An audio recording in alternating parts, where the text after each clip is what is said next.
Hello दोस्तों, आप सभी का स्वागत है हमारे YouTube चैनल फैंटास्टिक मैथमेटिक्स में। तो चलिए आज हम क्लास 10th मैथमेटिक्स का chapter 3 pair of linear equations in two variable की एक्सरसाइज 3.1 का एग्जांपल नंबर 6 करेंगे। एग्जांपल नंबर 6 क्यों कर रहे हैं? देखो यहाँ पर क्या होता है, इससे पहले वाले में जब हमने एग्जांपल जो सॉल्व करता है एग्जांपल नंबर 4, उसमें आपको नॉर्मली एक्स और वाई की वैल्यू मिल गई थी। कब मिली थी? जब आपने सब्स्टिट्यूशन मेथड से सॉल्व करी थी पेयर ऑफ लीनियर इक्वेशंस। पर कभी कभार ऐसा होता है कि जब आप उसे सॉल्व कर रहे हो तो उसमें जो आपने वेरिएबल सब्स्टिट्यूट करा है ना, तो वही वेरिएबल कट गया, ठीक है, और नंबर ही नंबर बचे। तो ऐसे केस में जब आप ऐसी समस्या में फंस जाओ तो जब आप आंसर में क्या लिख कर आओगे, तो उसके लिए एग्जांपल नंबर हम 6 करते हैं। तो एग्जांपल नंबर 6 में क्या बोला है देखते हैं। एग्जांपल नंबर 6, ठीक है, तो इसमें आपको कहा है in a shop the cost of 2 pencil and 3 erasers is 9 rupees and the cost of 4 pencil and 6 erasers is 18 rupees. Find the cost of each pencil and each eraser. तो यहां पर क्या कहा है? The cost of 2 pencil and 3 eraser, 2 pencil और 3 eraser की cost कितनी है? 9 रुपए। फिर 4 पेंसिल और 6 इरेजर की कॉस्ट कितनी आई?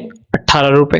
तो यहां पर सबसे पहले मैं क्या डिक्लेयर करूंगा? The cost of 1 pencil, the cost of 1 eraser, ठीक है। तो द कॉस्ट ऑफ 1 पेंसिल, तो एक पेंसिल की कॉस्ट को मैं मान लेता हूं कि x रुपए, ठीक है। फिर द कॉस्ट ऑफ 1, ठीक है, इरेजर, ठीक है। यहां पर इरेजर की स्पेलिंग ER ऐसे समझ लेना, थोड़ी गलती हो जाए तो उसके लिए माफी, ठीक है, चेक कर लेते एक बार। तो यहां पर आया आपका इरेजर, सॉरी यहां पर ए नहीं आएगा, ठीक है। तो कॉस्ट ऑफ 1 इरेजर, ठीक है, उसकी वैल्यू हम मान लेते हैं y। फिर उसके बाद इन्होंने कहा कि 2 पेंसिल, तो एक पेंसिल की कॉस्ट से जब मैं 2 की मल्टीप्लाई करूंगा तो 2 पेंसिल की कॉस्ट। फिर एक इरेजर की कॉस्ट से जब मैं 3 की मल्टीप्लाई करूंगा तो 3 इरेजर की कॉस्ट। जब उसने दोनों के पैसे मिलाए तो कितने रुपए दिए? 9 रुपए, ठीक है। तो ये तो हो गई हमारी फर्स्ट इक्वेशन, ठीक है। सेकंड इक्वेशन में क्या बोला उन्होंने कि उन्होंने जब 4 पेंसिल खरीदी और 6 क्या खरीदे? इरेजर खरीदे, तो उसकी कॉस्ट बैठी 18 रुपए। तो ये आपकी बन गई इक्वेशन नंबर 2, ठीक है। फर्स्ट और सेकंड मिल गए। अब मेरी मर्जी कि मैं इनमें से क्या करूं, एक वेरिएबल को दूसरी वेरिएबल करने के लिए कौन सी भी इक्वेशन को चूज करूं। तो ये वाली ले लेता हूं, ये छोटी है, ठीक है। तो 2x + 3y = 9। तो मैं यहां पे लिखूंगा v express x in terms of y from कौन सी इक्वेशन से? फर्स्ट वाली से, ठीक है, from equation first to get, पाने के लिए, ठीक है। तो क्या देखो यहां पर है 2x + 3y = 9, ठीक है। सबसे पहले मैंने 3y उधर पहुंचाया तो ये हो जाएगा 2x = 9 - 3y, ठीक है। फिर उसके बाद 2x = यहां पर सॉरी x रहेगा, यहां पर ये हो जाएगा 9 - 3y अपॉन में 2, ठीक है। अब मेरे को ये क्या मिल गई? वैल्यू मिल गई, मतलब x मिल गया इन टर्म्स ऑफ y। तो मैं यहां पे लिखूंगा नाउ v सब्स्टिट्यूट। अब मैं यहां पर वैल्यू सब्स्टिट्यूट करूंगा किसकी? x की। नाउ v सब्स्टिट्यूट दिस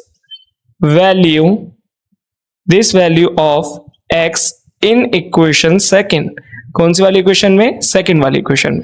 तो सेकंड वाली इक्वेशन क्या है? ये रही। तो ये है, यहां पर लिख लेता हूं मैं 4x, ठीक है, + 6y = 18। तो यहां पर मुझे क्या पुट करनी है? x की वैल्यू पुट करनी है वाली।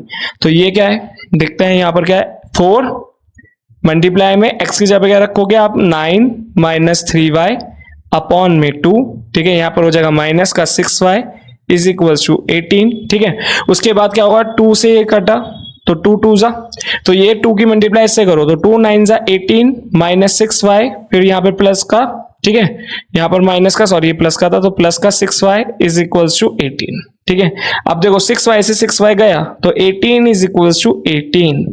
तो इस केस में जब आपका वेरिएबल ही कट गया, नंबर बराबर आ गए, देखो 18 18 के बराबर आ गया, इस केस में सॉल्यूशन मिला x और y का? नहीं मिला।